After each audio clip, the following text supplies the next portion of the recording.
The infamous Titanic is the ship that sank in 1912 after hitting an iceberg. You may think that the Titanic was a magnificent and splendid vessel, but did you know that hygiene standards were very, very low and disgusting, especially for the lower-class passengers and crew?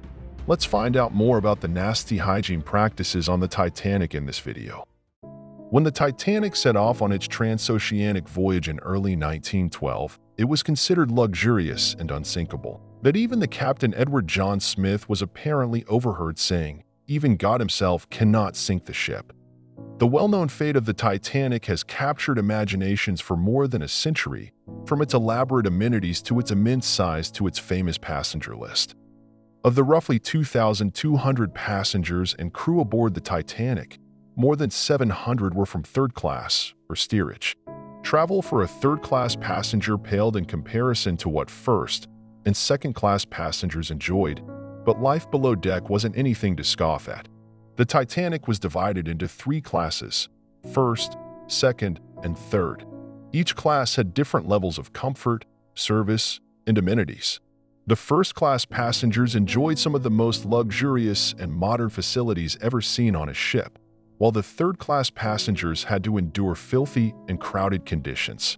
This also affected their hygiene practices and resources, as we will see. One of the most shocking differences was the access to bathtubs.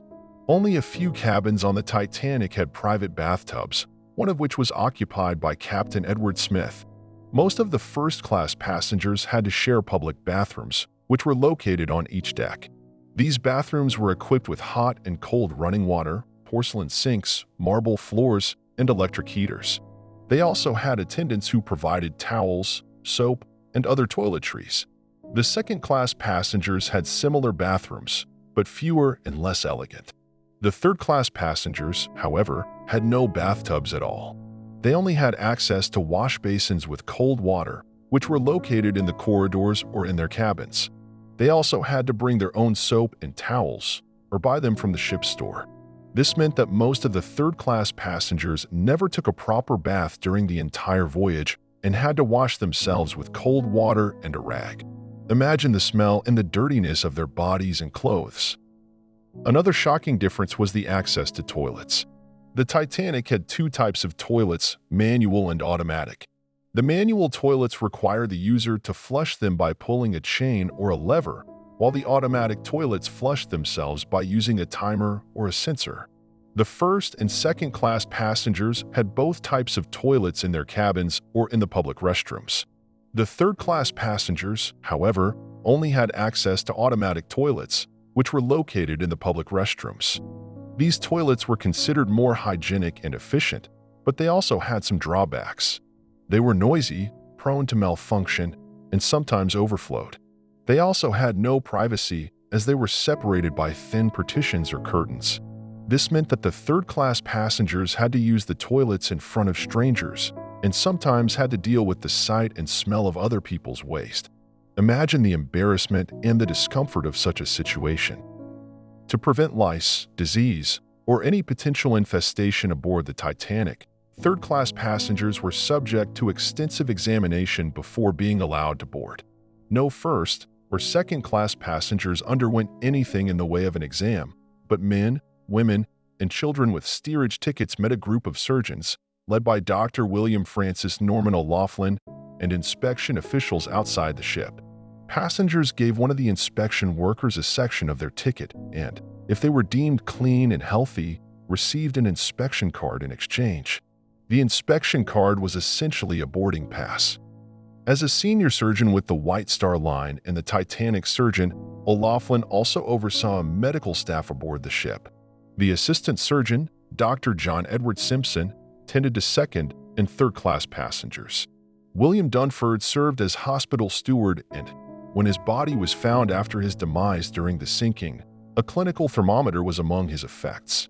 Stewardess Evelyn Martin was said to have been a nurse available to first-class passengers, similar to Catherine Wallace's role as matron in third class.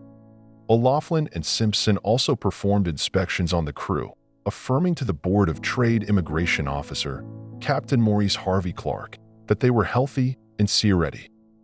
The Titanic also had some special facilities for hygiene and recreation. One of them was the Turkish bath, which was only available for the first-class passengers for an extra fee. The Turkish bath was a complex of steam rooms, massage rooms, and relaxation rooms, where the passengers could enjoy a variety of treatments and therapies. The Turkish bath was modeled after the ancient Roman baths and was decorated with tiles, mosaics, and sculptures. It was considered a place of luxury and indulgence, as well as a way of improving one's health and beauty. However, the Turkish bath also had some hidden dangers and risks. The steam rooms were very hot and humid and could cause dehydration, fainting, or heat stroke. The massage rooms were not very sanitary and could transmit diseases or infections. The relaxation rooms were not very private and could lead to unwanted advances or scandals. Imagine the potential hazards and troubles of such a place. Another facility was the swimming pool, which was also only for the first-class passengers. The swimming pool was located on the lower deck, near the Turkish bath. It was filled with salt water, which was heated by the ship's boilers. It was the first heated swimming pool on a ship, and it was open from 6 a.m. to 9 p.m. The swimming pool had changing rooms, showers, and lockers, as well as a lifeguard and a steward. The passengers could swim, play, or relax in the pool, which was considered a novelty and a privilege. However, the swimming pool also had some hidden problems and issues. The salt water was very harsh and irritating and could cause skin rashes, eye infections, or hair damage. The showers were not very clean and could spread germs or parasites. The lockers were not very secure and could be broken into or robbed. Imagine the potential inconveniences and losses of such a place. The Titanic also had some animals on board, which required special care and attention. The most common animals were dogs, which belonged to some of the first and second-class passengers. The dogs were kept in kennels on the poop deck, where they were fed, groomed, and walked by the stewards. The dogs also had their own exercise area, where they could run and play. Some of the dogs were even registered to participate in a dog show, which was planned to take place on April 15th, the day the Titanic sank. Other animals on the Titanic included cats, birds, chickens, and even a parrot. The cats were used to catch mice and rats, while the birds and chickens were kept as pets or for food. The parrot belonged to a first-class passenger named Ella Holmes White, who claimed that the parrot could speak 7 languages. However, the animals also had some negative impacts and consequences. The animals could carry fleas, ticks, or worms, and could infect the passengers or the crew. The animals could also make noise, mess, or damage, and could annoy or disturb the other people on board. Imagine the potential troubles and conflicts of such a situation. As you can see, hygiene on the Titanic was a complex and varied phenomenon that depended on many factors, such as class, gender, culture, and personal preference. The Titanic was a reflection of the society and the times it belonged to, where social inequalities and distinctions were evident and accepted. The Titanic was also a symbol of the technological and artistic achievements of the early 20th century, where innovation and elegance were combined to create a unique and unforgettable experience. The Titanic was a ship of dreams, but also a ship of nightmares, where luxury and poverty, cleanliness and dirtiness coexisted and collided. Thank you for watching this video. If you liked it, please give it a thumbs up and subscribe to our channel for more historical facts.